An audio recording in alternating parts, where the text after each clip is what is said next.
Africa का नाम सुनते ही हमारे जहन में गरीबी, भूखमरी, रेगिस्तान, जंगली जनजातियां, सेना का तख्ता पलट और गृह युद्ध की छवि दौड़ने लगती है। वो बात और है कि अफ्रीका में गोल्ड, डायमंड और यूरेनियम जैसे मिनरल्स की खदानों से लेकर बड़े बड़े भंडार हैं। फिर भी इस महाद्वीप में बोको हराम, अलकायदा जैसे आतंकी संगठनों का बोलबाला है। लेकिन पहली बार अफ्रीका का एक यंग कैप्टन इन दिनों पूरी दुनिया में चर्चा का विषय बन गया है।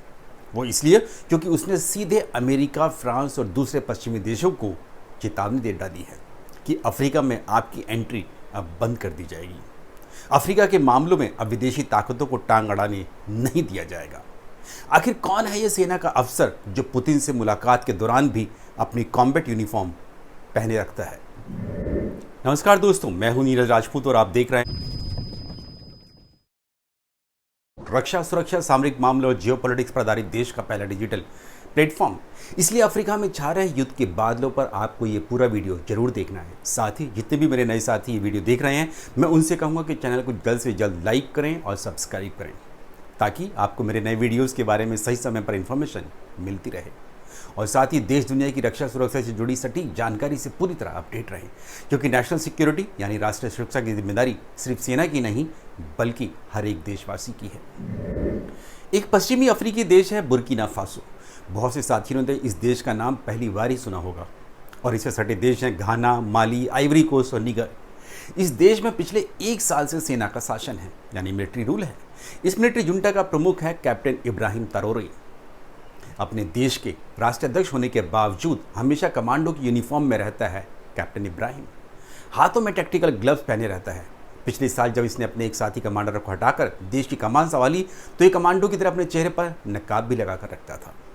इब्राहिम दुनिया का सबसे कम उम्र का राष्ट्रीय अध्यक्ष है, लेकिन हाल के दिनों में अपने सख्त विचारों और पूरे अफ्रीका के लिए रणनीति को लेकर ये अचानक सुर्खियों में आ गया है। दरअसल पिछले हफ्ते यानी 28-29 जुलाई को रूस के सेंट पीटर्सबर्ग में रशियन अफ्रीका समिट का आयोजन किया गया था। रूस के राष्ट्रपति व्लादिमीर पुतिन ने इस समिट को संबोधित किया था। इस सम्मेलन में अफ्रीका के कुल 19 देशों के प्रधानमंत्री, राष्ट्रपति और राष्ट्रीय अध्यक्षों ने हिस्सा लिया था। कई अफ्रीकी देशों के मंत्रियों ने भी शिरकत की थी। कैप्टन इब्राहिम भी इस सम्मेलन में हिस्सा लेने रूस गया था। उसी दौरान रशियन अफ्रीकी कॉन्क्लेव को संबोधित करते हुए कैप्टन इब्राहिम ने पूरी दुनिया से सवाल किया कि जब अफ्रीका में सबसे ज़्यादा मिनरल्स का भंडार है, गोल्ड, डायमंड और यूरेनियम तक पूरी दुनिया को सप्लाई करता है, तो अफ्रीका सबसे गरीब कॉन्टिनेंट क्यों है? पुतिन की मौजूदगी में दिए भाषण में कैप्टन इब्राहिम ने यूरोप और दूसरे पश्चिमी देशों के उपनिवेश और साम्राज्यवाद पर जमकर निशाना साधते हुए कहा कि अफ्रीका आज तक गुलाम क्यों है। अफ्रीकी देशों के राष्ट्रीय अध्यक्षों को पश्चिमी देशों की कठपुतलियों तक करार दे दिया इस कैप्टन इब्राहिम ने। उन्होंने कहा कि अफ्रीका के नेता भीख मांगने के लिए दुनिया भर का चक्कर क्यों काटते हैं। कैप्टन इब्राहिम ने कहा कि कोई भी दास या गुलाम जब तक अपनी आज़ादी के लिए नहीं लड़ता तब तक उसकी कोई नहीं सुनवाई करता है। रूस में दिए दमदार भाषण से कैप्टन इब्राहिम रातों रात अफ्रीका सहित पूरी दुनिया में हीरो की तरह देखा जाने लगा। रूस से लौटने पर बुर्किना फासो की जनता ने अपने चहेते हीरो को पलकों पर बिठा लिया। अपने देश लौटने पर उसका जमकर स्वागत हुआ। लेकिन कैप्टन इब्राहिम के मशहूर होने का एक बड़ा कारण पिछले 1 साल में उन्होंने जो अपनी देश की जनता के लिए किया है उसमें छिपा है। अपने देश की कमान संभालने के बाद सबसे पहले तो कैप्टन इब्राहिम ने अपने देश से फ्रांस की सेना को बाहर किया। दरअसल बाकी पश्चिमी अफ्रीकी देशों की तरह 60 के दशक तक बुर्किना फासो भी फ्रांस की कॉलोनी ही था, लेकिन आज़ादी के बाद भी राजनीतिक अस्थिरता और आतंकवाद के चलते फ्रांसीसी सैनिक यहाँ हमेशा तैनात रहते थे। इसके अलावा अपने देश के नागरिकों के लिए विकासशील नीतियों को लेकर ये कैप्टन इब्राहिम आया और महिलाओं को सम्मान दिया। इसके चलते ही कैप्टन इब्राहिम को लोग शंकरा की उपाधि देने लगे। 80 के दशक में थॉमस संकरा बुर्किना फासो का एक लोकप्रिय मिलिट्री रूलर था।